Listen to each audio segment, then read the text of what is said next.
Cuando entro yo a un primer trabajo que tuve con Oxfam, una ONG inglesa que financiaba proyectos de desarrollo en muchos países del mundo, pero en Perú tenía una oficina central que cubría toda América. Desde ahí tuve la oportunidad de empezar a viajar por el Perú, cosa que yo no había hecho antes. Y cuando empecé a contactar con comunidades andinas, con comunidades en la selva, con diferentes grupos étnicos, no podía creerlo. Entonces, la necesidad de poder capturar esas imágenes, ¿no?, que me sorprendían de sobremanera habiendo crecido en Lima. Cuando termino el colegio, yo fui alumna de la reforma de la educación de la época de Velasco.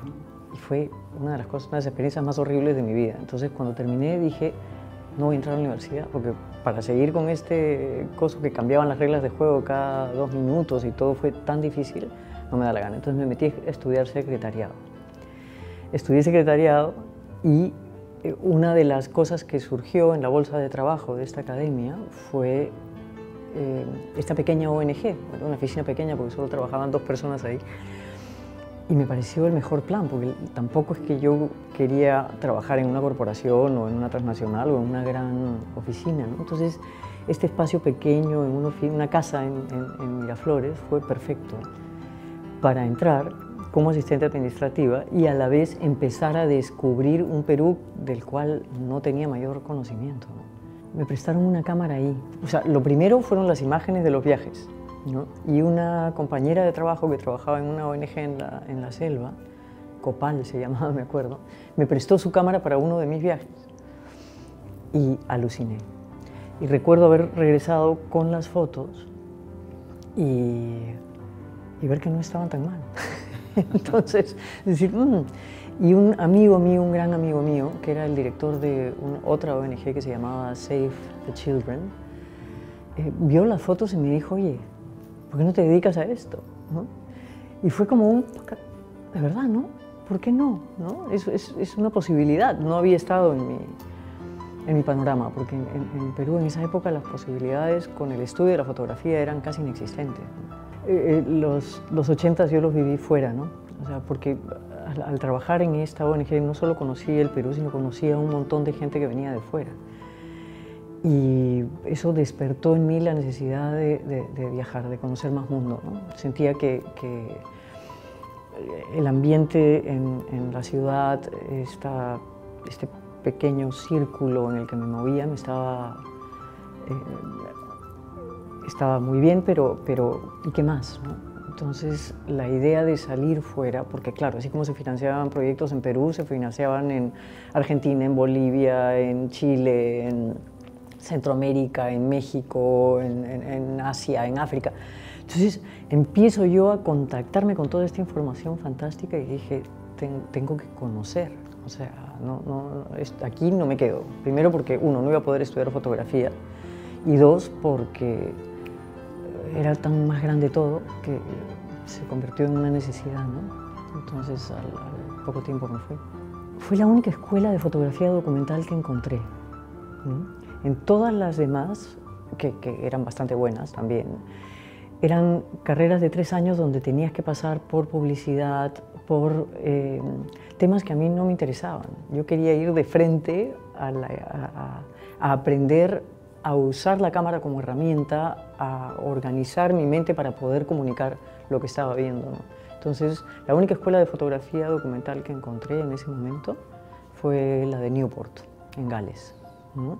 Que había sido fundada por un miembro de Magnum, por un pata con mucha experiencia que había trabajado en Life un montón de años, David Hearn, y él había creado esta escuela con un método justamente para fotografía documental, ¿no?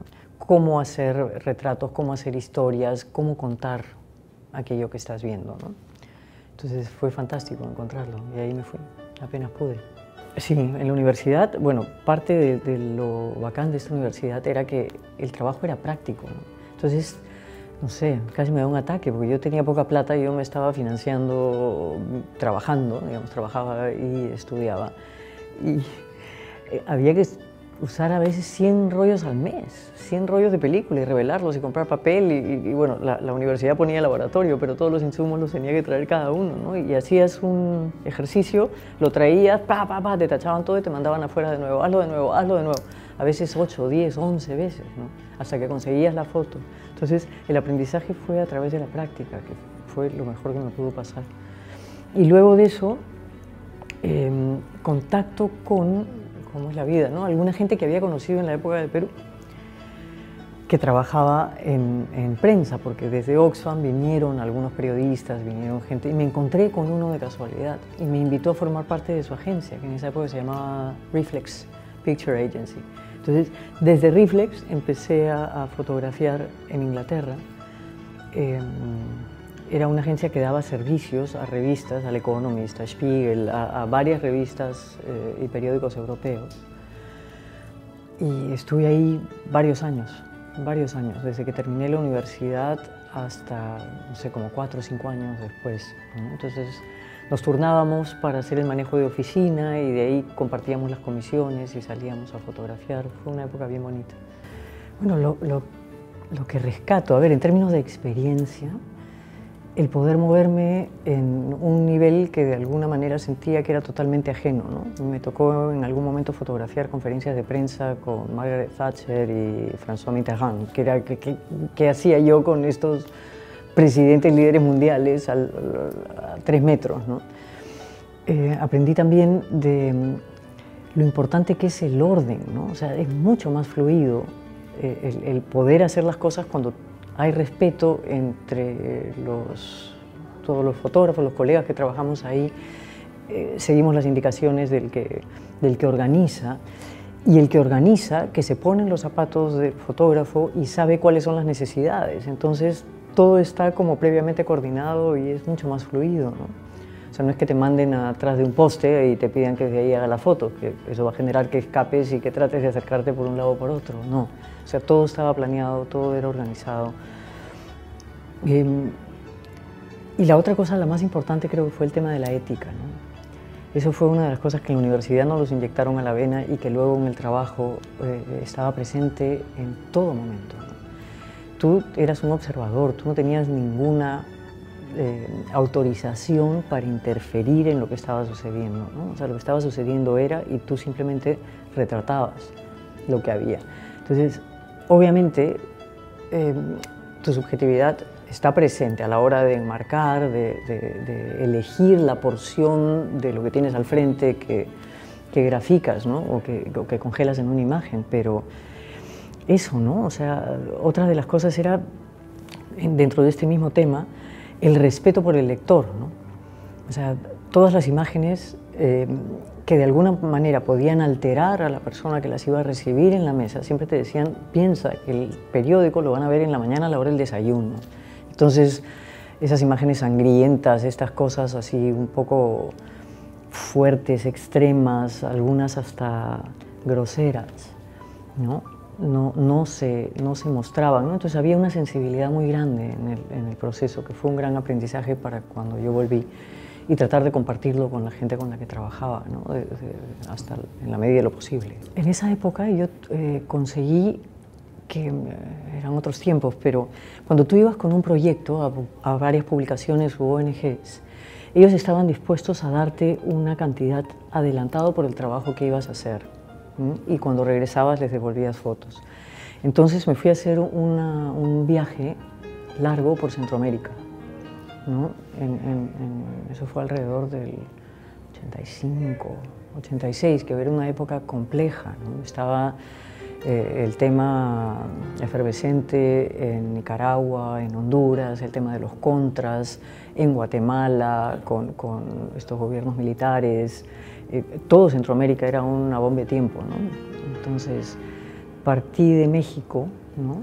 Me acuerdo, me fui en bus de Ciudad de México a Chiapas, que fue un bus interminable, pero que me permitió conocer gran parte de México, y en Chiapas ya empezar a ir de país en país, ¿no? Están muy cerca unos de otros. Entonces, ahí, bueno, contacto con la violencia, y tuve la oportunidad, iba a decir la suerte, pero creo que no corresponde, de que estando yo en Guatemala hubo un gran terremoto en El Salvador, un terremoto inmenso, y se vino abajo media ciudad, ¿no? Entonces fue cosa de tomar un taxi e irme a El Salvador.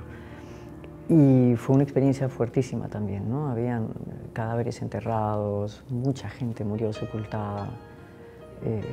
Entonces me tocó estar ahí esa primera semana, ¿no? Una vez más, como lo de Pisco, una semana entera, casi sin dormir, sin agua, sin cosas, presente ante este desastre, ¿no? Sí, el tema de la manipulación siempre ha estado presente y en directa relación con la ética, ¿no? O sea, las imágenes no se tocan, solo se podían, y te hablo de la época del papel, o sea, cambiar los filtros de color para mayor o menor contraste, pero jamás quitar o meter un objeto, jamás eliminar a una persona de la imagen o cambiar ningún elemento de lo que estaba ahí, ¿no?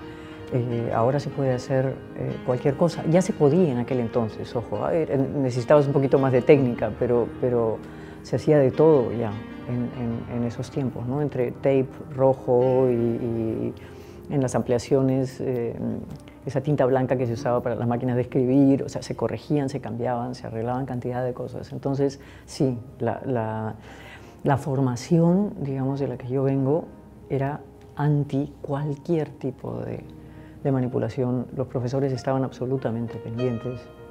O sea, como te digo, el máximo era quemar el cielo cuando estaba muy blanco, potenciar un poco más las nubes, ese tipo de cosas, pero nunca quitar o meter objetos o cambiar en algo el contenido de la imagen como tú la habías visto, ¿no?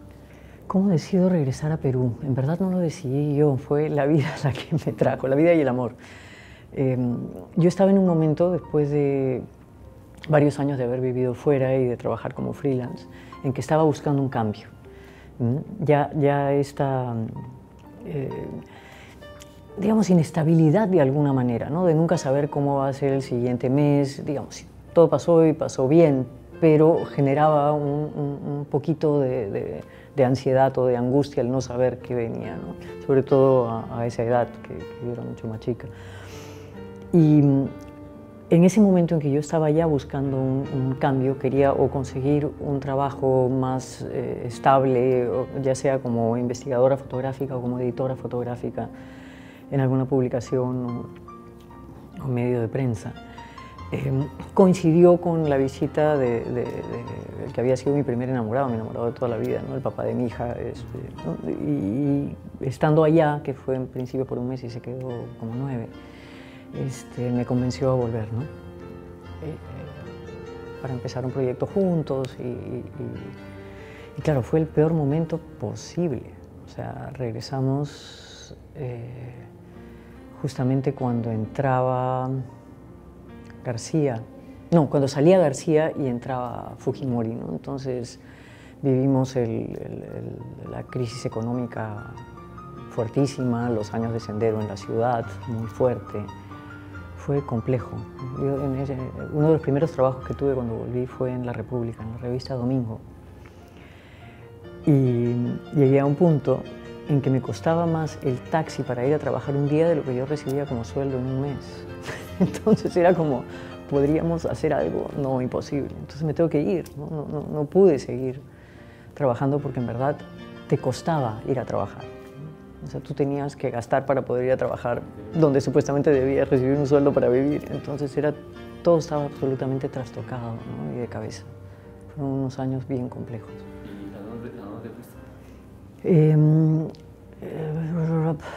Salí de La República, estuve un tiempo como freelance. Felizmente todavía mantenía algunos de mis contactos fuera. Entonces trabajaba para ONGs inglesas y para la agencia, todavía como colaboradora desde acá, ¿no? Entonces mantuve eso un tiempo y luego entré a un trabajo fantástico con una revista semanal de actualidad y cultura que se llamaba Meridiano, que estuvo en el mercado casi 2 años. Fue una propuesta bien bonita, me tocó trabajar ahí esos 2 años. Ahí fue la primera vez que fui jefa de fotografía o editora fotográfica, entonces fue un lindo aprendizaje, ¿no? Mira, yo creo que La fórmula perfecta para ser un editor fotográfico es, uno, primero haber sido fotógrafo, entonces saber de qué va, ¿no? Y dos, tener esa capacidad de encontrar aquella imagen que más comunica, ¿no? A veces hay imágenes preciosas, imágenes estéticamente bellas, ¿no?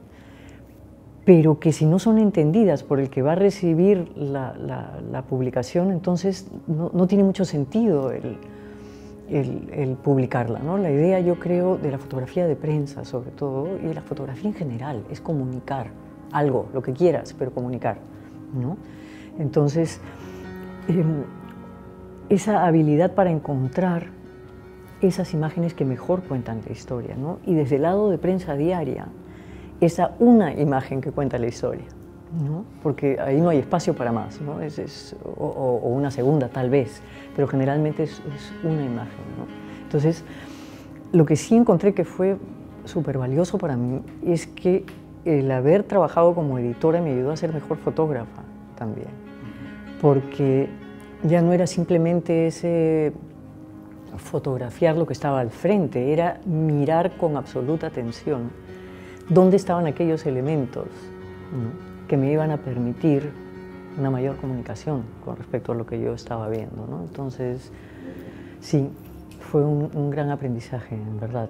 Eso lo había tenido antes, ¿no?, con mi entrenamiento en la universidad y todo, pero cuando editas te das cuenta de que para una portada necesitas una foto vertical y puedes tener la foto horizontal más bonita del mundo y no te sirve.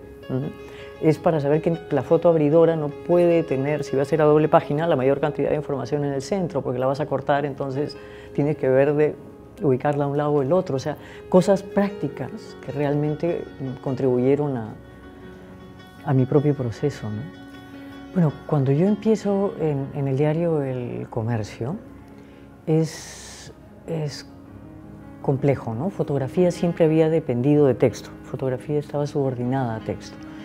Y desde el lado de los periodistas textuales, su elección siempre era la más evidente, ¿no? Entonces,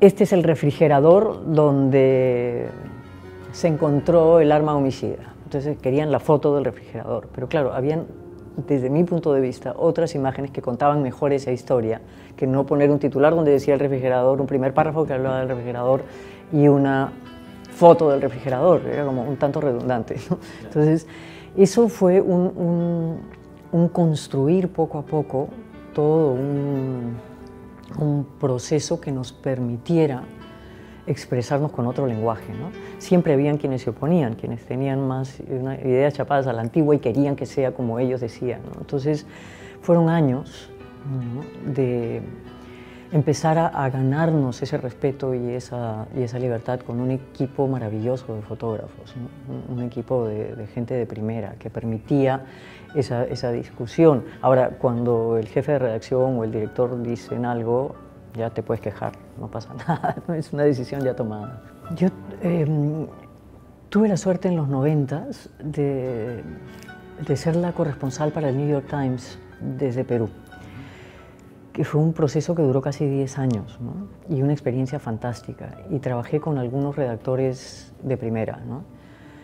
Cliff Krause, que era uno que venía cada 2 o 3 meses, con el que estuve trabajando años, era un tipo brillante, entonces tenía la habilidad de sacar una buena historia de debajo de las piedras, o sea, realmente un escritor de primera. Y con él conversábamos y trabajamos una serie de temas, ¿no? Ahí salió lo de la minería ilegal, lo de la minería formal, ¿no? Eran momentos de mucho cambio, donde la inversión en el país había ido creciendo, ¿no? Entonces tuvimos la oportunidad de llegar a las minas de grandes, a Yanacocha, las establecidas, las grandes, como a las zonas cerca a los ríos, donde encontrabas pues a esta gente, ¿no?, sacando y sacando y sacando tierra en busca de la pepita de oro, ¿no?, con un nivel de polución altísimo, ¿no? Una de las cosas con las que tuvimos que lidiar fueron con unas denuncias de un camión que había salido cargado de mercurio de la mina, porque el mercurio lo sacan, ¿no? Es un derivado que lo sacan y lo exportan luego. Pero el camión salió, paró en un sitio a comer y había una fuga. Entonces había empezado a caer mercurio, mercurio, mercurio, mercurio, todas las horas que estuvo el camión parado en ese pueblo, ¿no? Y luego cuando se dieron cuenta, se le pidió a la gente que lo recuperara, que lo recogiera. Entonces tenías a toda la gente en contacto directo con el mercurio, ¿no? Llenando, te pagaban creo que 5 soles por botella de plástico, una cosa así, de mercurio recuperado. Y eso tuvo problemas serios en temas de salud en las personas del pueblo. Más aún porque algunas personas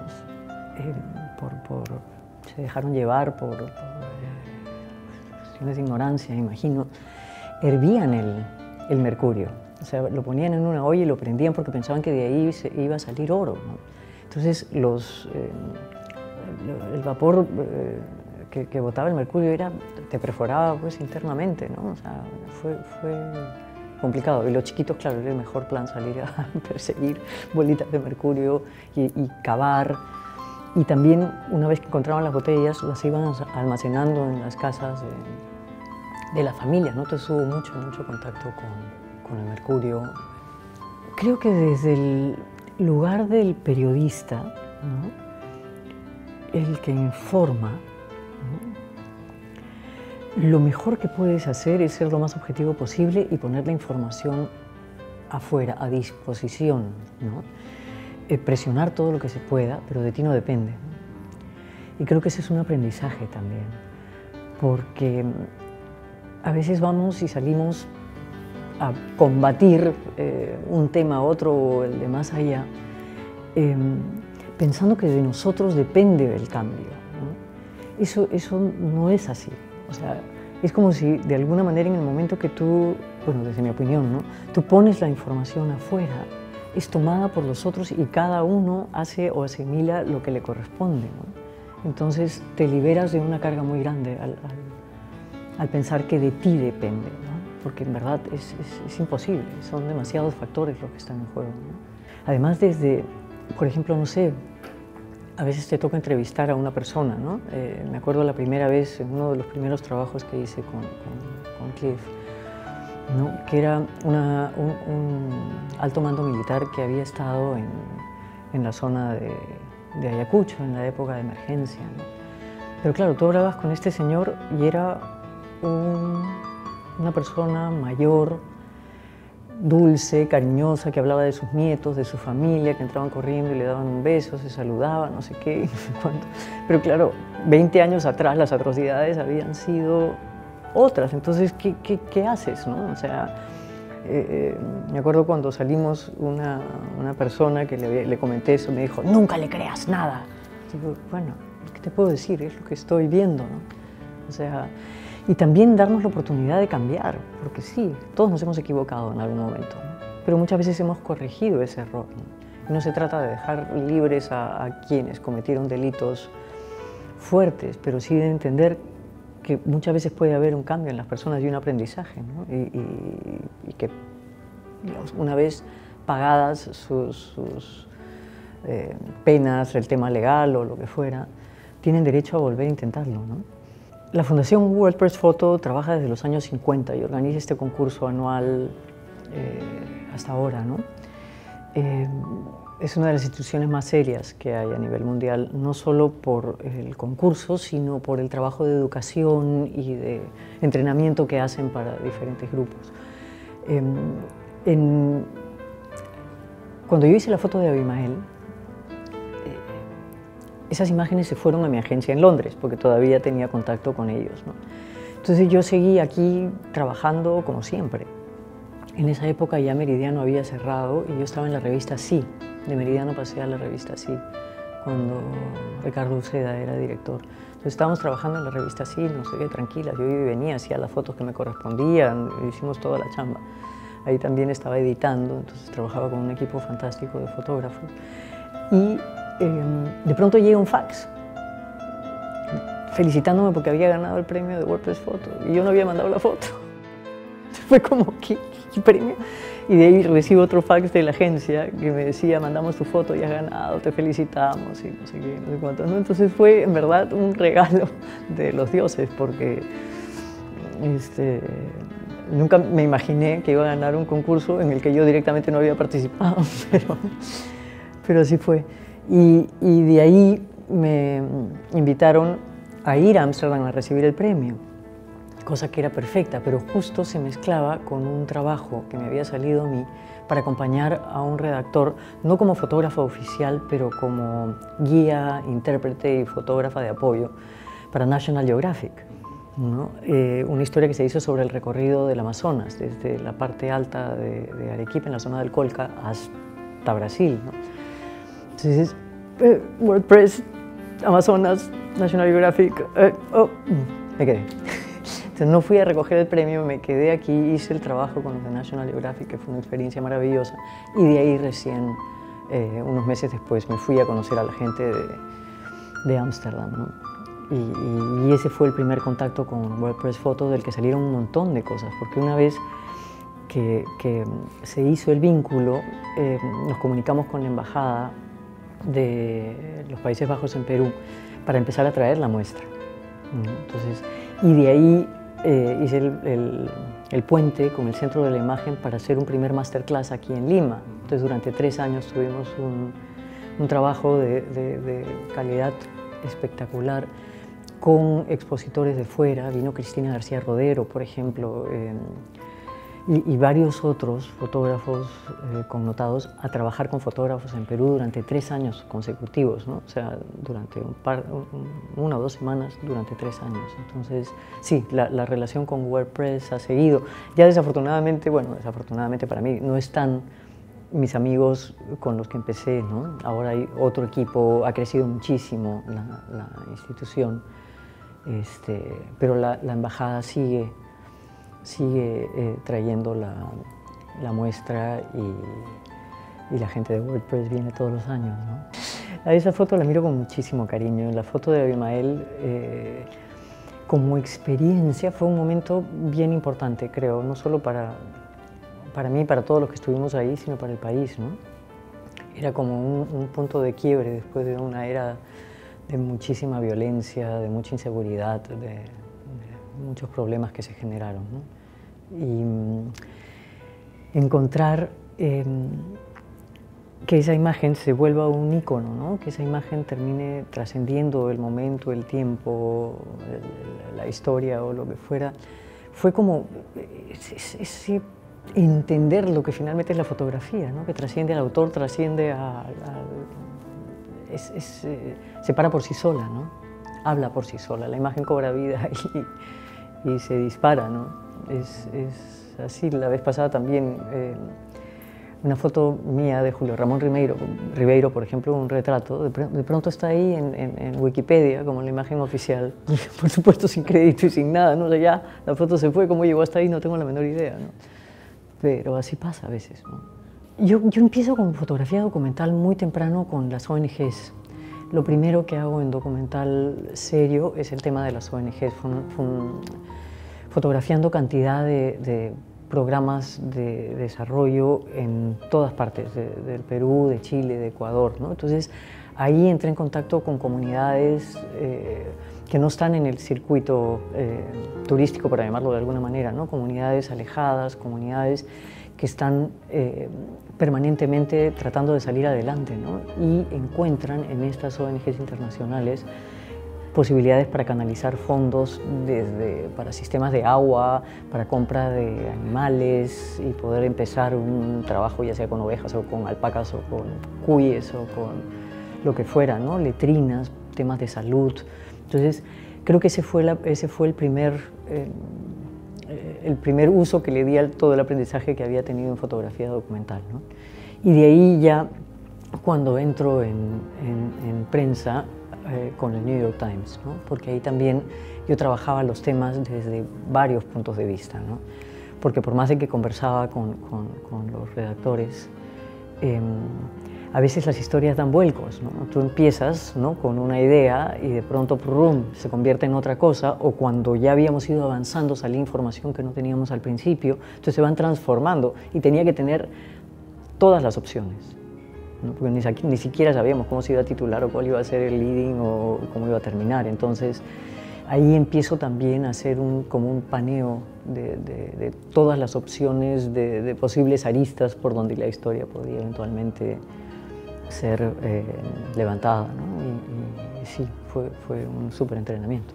Cuando fue el terremoto de Pisco, yo todavía trabajaba con el New York Times, entonces el mismo día me fui para allá, o sea, perdón, a la madrugada siguiente, ¿no?, para tratar de llegar y ver la magnitud del problema. Llegar fue súper difícil, porque además no había información clara, entonces íbamos parando primero en Cañete, después en Chincha, hasta que llegamos a Pisco y había pasado gran parte del día. Pero encontramos todavía la situación muy crítica. Me tocó hacer un reporte hablado, ¿no?, por teléfono para que lo publiquen, porque no había información. No sé si recuerdas que no habían líneas de teléfono, no había nada, ¿no? Entonces me prestaron un teléfono satelital, me pude comunicar con ellos, hablé, fue una experiencia fantástica, ¿no? Entonces, como experiencia periodística me quedé ahí una primera semana cubriendo todos los días y transmitiendo. Teníamos que ir a Ica a transmitir porque no había luz en Pisco toda esa semana, ¿no?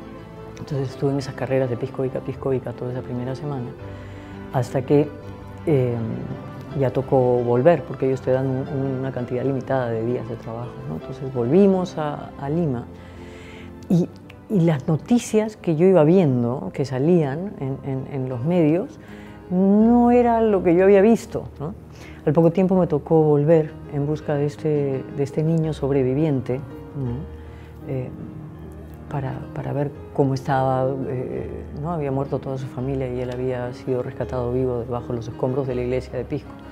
Entonces, pasaba por ahí y decía, esto está bien sospechoso, o sea, lo que yo estoy viendo no tiene nada que ver con lo que se publica, ¿no? Entonces, ahí es que ya yo por mi cuenta, ya sin empiezo a regresar, ¿no? En esa época vivía con Javier, mi pareja, entonces juntos empezamos a volver una y otra vez al mes, a los 2 meses, a los 4 meses, a los 5 meses, o sea, para ver cómo era el proceso, ¿no? Porque una de las cosas más interesantes fue ver cómo un evento así, de la nada, como es un terremoto, puede cambiar tu vida en 180 grados en un instante.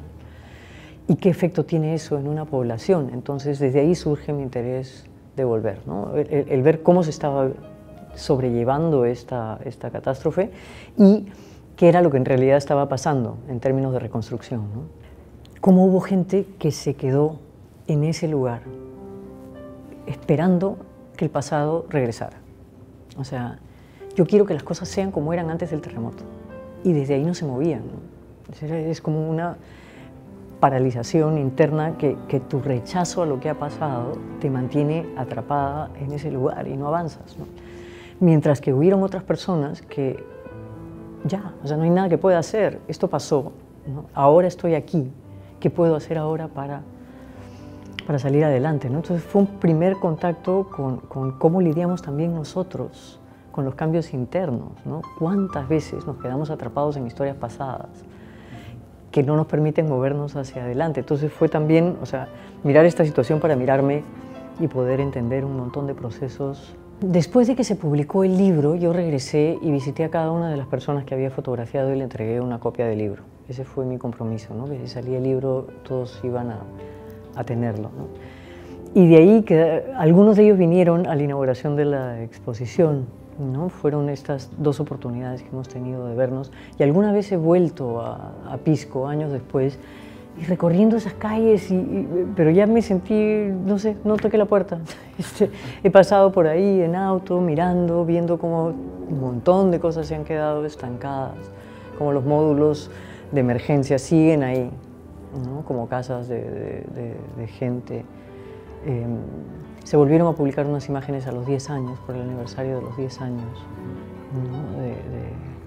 Pero no he tenido más contacto con ellos, no en ese proyecto al menos. Cuando se publicó Cuando pase el temblor, que fue en el año...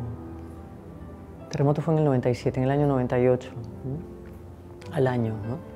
del terremoto. La cantidad de gente que me dijo que estaba loca por intentar siquiera, o sea, aquí no se publican libros de fotografía, era la consigna, ¿no? Y digo, bueno, no se publicaban, pero ¿por qué no se van a publicar ahora, ¿no? Además el material ya estaba ahí, ¿no? Era cosa simplemente de buscar una manera de que ese trabajo quede, pero para aprender, ¿no? O sea, esa fue un poco mi necesidad o el motor, ¿no? Que decía yo, o sea, estas cosas no se pueden quedar. O sea, una exhibición me parecía lo máximo, estuvo ahí un mes, vino un montón de gente, perfecto, y ¿no? La descuelgas y chao, se acabó, ¿no?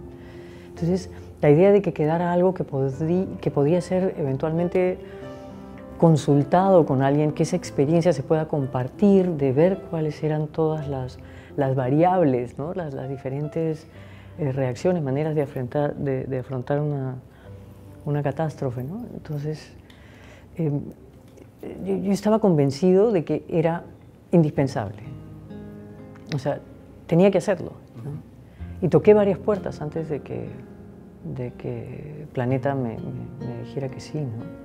En esa época estaba Sergio Vilela de editor y le encantó la idea. Entonces, sí, no fue fácil, igual tuve que conseguir aportes porque ellos iban a pagar una parte, pero no otra, ellos se cargaban de la distribución, yo tenía que pagar la impresión, o sea, fue todo un proceso, ¿no? Pero que una vez que ya estuvo impreso, creo que consiguió lo que buscaba, ¿no? Y curiosamente es como, o sea, es la mente la que se limita, ¿no? Cuando uno empieza a decir, no, es imposible, aquí no se hace, esto no se puede, en verdad no se hace y no se puede. Una vez que salió ese libro, que fue en verdad uno de los primeros, si no el primero, al poco tiempo Ana María McCarthy publicó también con Planeta y luego empezaron a surgir una serie de otras propuestas y ahora hay cantidad de libros de fotografía publicados de fotógrafos peruanos que están al nivel de cualquier libro internacional. Es una maravilla, ¿no? O sea, es eso que te dicen que no se puede, intentarlo, porque sí se puede, ¿no? Creo que en Cuando pasa el temblor hubo un primer acercamiento a cómo eso que estaba pasando afuera podía ser relacionado con procesos internos emocionales míos también, ¿no? Entonces, esto tiene un potencial mucho más grande, ¿no? Luego con Natura, el curso de las cosas, que fue un proyecto muy bonito también, que se hizo una exhibición que incluía fotografías, audio y video en el Británico, ¿no? Donde entrabas y realmente era como un oasis dentro de Miraflores, de paz y tranquilidad, que también tenía que ver con, o sea, el issue, el tema detrás era cambio climático, ¿no? Entonces, claro, desde mi perspectiva, no era compartir el tema del cambio climático a través del miedo, sino compartirlo desde el lugar de, oye, salvémoslo porque es bello, salvémoslo porque purifica el aire, salvemos el medio ambiente porque en verdad es un oasis de calma, paz y tranquilidad para todos y cada uno de nosotros, ¿no? No porque si no te va a venir la ola que va a acabar con tu ciudad o la sequía que no vas a tener agua para tomar, ni que sembrar, o sea, ok, entiendo que a veces hay mucha gente que opta por esa fórmula, ¿no? Pero para mí era como, a ver, ¿cómo hacer esto desde la belleza, desde lo positivo, desde lo que nos aporta, ¿no? Entonces ese fue otro proceso en donde yo también ponía una parte de mi manera de ver en el resultado final, ¿no? Y cuando llego a Ojos que no sienten, que es este proyecto también que tiene que ver con la proyección, ¿no? Con cómo todo aquello que no podemos aceptar en nosotros lo proyectamos fuera y culpamos al resto de toda nuestra infelicidad y de todo lo que nos pasa, cuando en verdad somos 100% responsables, ¿no? Entonces, si nos hacemos responsables, lo que estamos diciendo es, a ver, si yo creo esta realidad, yo puedo cambiarla, ¿no? Si la culpa la tiene el resto, si los responsables son todos los que están afuera, entonces yo soy una víctima eterna de las circunstancias y no tengo nada que hacer, ¿no? Entonces, en ese proceso es que aparece este proyecto para trabajar con el tema de la proyección, ¿no? De cómo yo te veo, cómo tú me ves, cómo tú te ves, ¿no? Entonces surge este proyecto en donde yo fotografío a una serie de personas cercanas a mí y luego les pido que a esa foto que yo he hecho ellos le entreguen, o sea, pongan ahí su visión de ellos mismos, cómo ellos se ven, cómo ellos se sienten con ellos mismos, con esa imagen de ellos mismos que en ese caso yo había podido captar, ¿no? Y fue un proyecto súper interesante, se movieron muchísimas cosas en cada uno de los personajes que formó parte del proyecto, ¿no? Porque era una, o sea, de pronto tenías una copia de este tamaño tuya frente a ti, ¿no? O sea, no te quedaba más que mirarte, ¿no? Y desde ahí que surge, ¿no? Y bueno, cada uno tuvo una respuesta distinta y hizo que la muestra sea súper rica, ¿no? Y el trabajo con Mus era complementario también, porque Mus Hernández trabaja desde la escultura, ¿no? Entonces ella había creado estos vestidos, ¿no? Unos vestidos que colgaban del techo junto con las imágenes, que te daban como una idea de las diferentes corazas que nos ponemos encima, ¿no? Esas cosas detrás de las cuales nos escondemos. Entonces el proyecto general fue precioso. Y había un video también de una cosa que habíamos trabajado juntas antes, en donde nos confrontaba también con la realidad, ¿no? Porque era un video que se proyectaba en agua y desde el agua se proyectaba la pared. Entonces cualquier injerencia que tuvieras tú en el agua afectaba la imagen, ¿no? Y eso generaba esa sensación de, claro, no es lo que veo, es lo que yo hago genera lo que veo, ¿no? Y bueno, eran maneras de alguna manera generar un diálogo interno, esas pequeñas preguntas que a veces nos ayudan tanto a cambiar la manera en que miramos, ¿no? Las personas, la vida y las cosas. Yo odiaba que me tomen fotos. Cuando era chica me parecía la peor pesadilla, o sea, huía de toda cámara cada vez que podía. Hasta que nos tocó el curso de retrato en la universidad y obviamente nos fotografiábamos los unos a los otros, entonces me tocó empezar a posar y de buena manera para mis compañeros de trabajo que me habían posado para mí. Entonces fue como ya empezar a romper ese hielo, ¿no? Y recuerdo al poco tiempo de haber regresado acá, hubo una muestra que se llamaba autorretrato y me pidieron un autorretrato.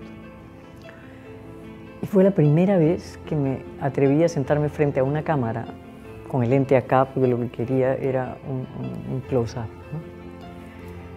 Y fue bien duro, fue sí, ese proceso de mirarme, ¿no? Desde mi lente, ¿no? Que generó también muchas cosas, ¿no? Y de ahí cuando me tocó hacer mi autorretrato para Ojos que no sienten, escogí retratarme con parte de mi familia, ¿no? Con mis hermanas. Nosotros somos 5 mujeres. Entonces, fue un retrato, o sea, de donde yo venía, ¿no? De esa familia de origen que es la que muchas veces te acompaña por años y años, ¿no? No solo físicamente, sino también con su manera de operar, con las creencias, con los estilos de vida y todo eso. Entonces me pareció pertinente incluir esa imagen como un autorretrato mío, ¿no? Una imagen familiar.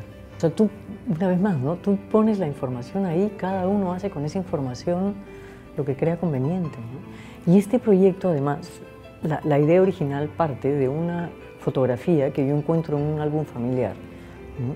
Donde una de mis hermanas se había tachado la cara con lapicero. Entonces tenías esta foto de las 5 hermanas en la puerta de la casa de la Punta, donde yo nací, con una que nunca, nadie sabe bien si ella fue la que se la tachó o si alguna otra hermana que no la quería mucho se la tachó y la eliminó de la foto, ¿no? Eso quedó siempre como un misterio. Y entonces este autorretrato, 50 años después, digamos, ¿no? Era la misma versión de esta imagen de cuando yo era una bebé a esta imagen de las 5 años después, sin necesidad de que se anden tachando la cara.